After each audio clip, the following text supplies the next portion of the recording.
Okay, third video, whatever. So, there's two stories I'm gonna tell you are the really, really big traps that really pull down the whole group. The first one is, and they both have something in common. It basically starts from this weird idea that, and by the way, only Asians still have, which is that, let's say I have this hobby. It doesn't matter what it is. It's Star Wars, it's painting miniatures, it's playing a game, but the responsibility of putting the thing away, they don't want to own up to it. And the responsibility of not just putting the thing away, but also telling other people that they should put the thing away. It's also as important, if not more important, for the hobby to stay around. Because if you just don't have this process, it goes haywire. Now, it sounds simple in theory, and everybody should know it, right? And I mean, people even like 30, 40 years old should definitely know it, right? But they don't. So, this is part of the problem with when you have a hobby or when you have whatever, you treat it more like you're a consumer of this thing and you can just kind of leave it alone. You need to start realizing that this thing costs money. All of the things that you do cost money and time, by the way. So if you can't figure out how to tell the next person that they need to put the time and money aspect as important with the hobby, they're gonna screw up somewhere in the future. This is where I screwed up. So, first case, Star Wars group. Um, Basically laid foundations. They were just guys going to birthday parties. They played, just kind of whack lightsabers at each other, and people stop Star Wars fans because like gawk and whoa, and just kind of went happy parties. They wanted to go and do something bigger. They wanted to get away from the Singaporean brand as Malaysians, like full Malaysians. They wanted to have audio, sound, visual cues. They wanted to do the whole thing at Anime Gaki, great things, and which they were already on the way there, but they couldn't figure out how to really establish themselves in the whole narrative and the whole charade. Essentially, kind of like the only way they could get there was to monetize the thing. So I helped them figure out how to monetize the thing. They pretty much got sponsored cosplay at some point, and like they were getting paid for gigs just to do their thing. It wasn't just birthday parties where they just kind of volunteered and kind of took a little bit of money. They could do it as a commission, which is a lot more important. Now, what happened with this group is that soon after I left, I did a big boo boo. First thing was that I didn't prime them on these things. I basically just kind of did what I needed to do.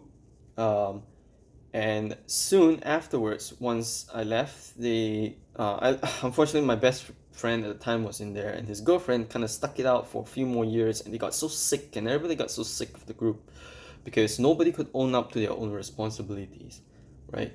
And everybody just started shifting blame on one another. And no, typically people don't notice the signs of how that happens early. Now, how it happened early is that, uh, sure, I went through the process of interviewing and giving them volunteers, and they should go ahead. I mean, they were attracting volunteers as the group as they is. And all I did was just priming the volunteers to go help them with the things behind the scenes. But the problem is that they couldn't bear themselves to go through the whole, this is how you do it, this, and then you should go through this process.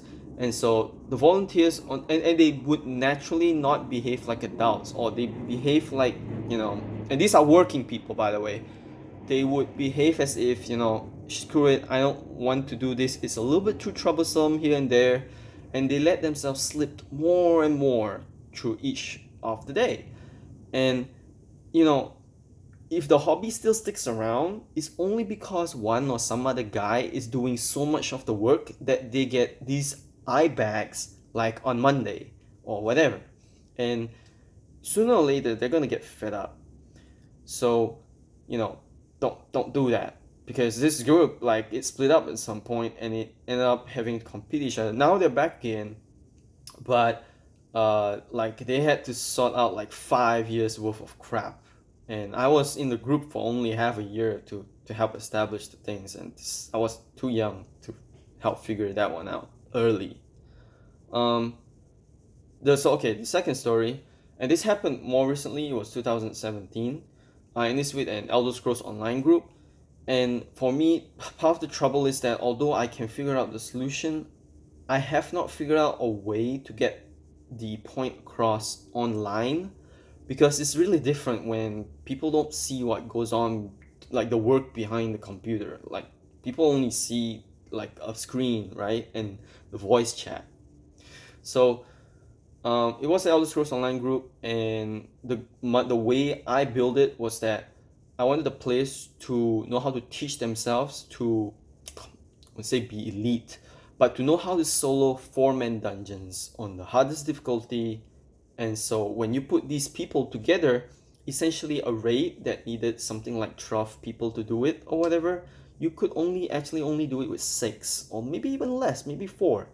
But you see, it's an MMO, right? So you don't need to do it with a tank, you don't need to do it with a healer. And so I made up this group and brought it up, and I had to go through like something, I don't know, 200 something people, 300 something people, just to get the established 150. Now, but after I made everything established, it went into kind of the same situation, which is that Jeff, and by the way, these are not lazy people. Like they genuinely gave themselves to the hobby, went through the difficulty of trying to up their skills and all that. But the situation was that they didn't want to level up their communication skill. They didn't want to figure out how to work with each other so that there'll be new people that can carry on what they're doing. And then they can do other stuff. And that's kind of the problem. So essentially they just wanted to do the raids. And when they came in, they just wanted to run dungeons to farm stuff, which is part of the big problem with MMOs.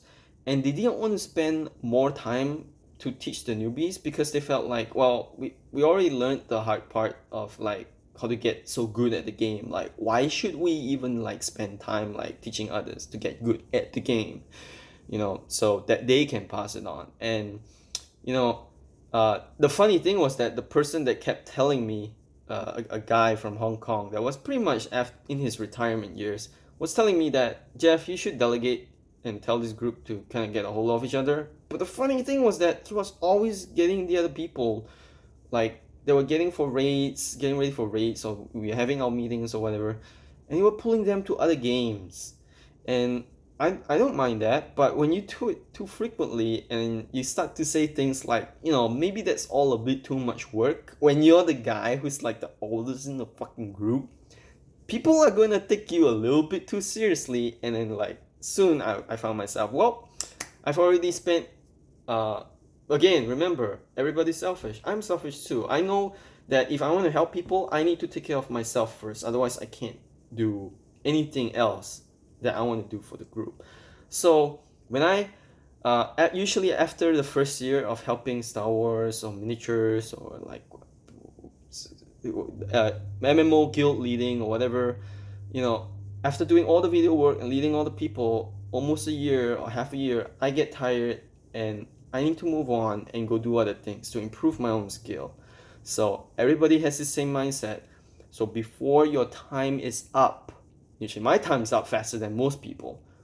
You find your time to be important to you, and you don't want to come to a situation where your father's having a stroke in the next room and you find yourself trying to maintain a group so you don't even know that your dad died. And by the way, that's a real situation, guys. A buddy of mine, you want to make sure that you pass it on. Learn that communication skill. Take it seriously. And don't screw around with it. If you're having trouble with the social skills, because I know everybody in Offstage knows that few people that aren't so good at social skills, right? But you don't see it in the own mirror most of the time. Find somebody else. Find me or something. Kind of take a look at what you're doing and to see what's going wrong. And if you are not being energized by the next day, something's wrong.